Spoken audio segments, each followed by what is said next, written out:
She is heavy, isn't she? Yeah, quickly. I'll hold that hand so you can stroke her here.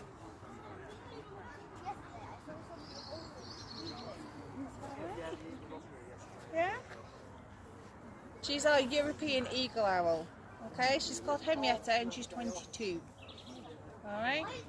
We're hopeful she might live another 20 years. Okay, but we'll see. We just keep her healthy, keep her exercised and look after her. Yeah, and she might live another 22 years. Yeah. You're a good girl, aren't you? So how far do you think she can turn her neck? All the way back? Not quite. 270 degrees one way and 270 the other.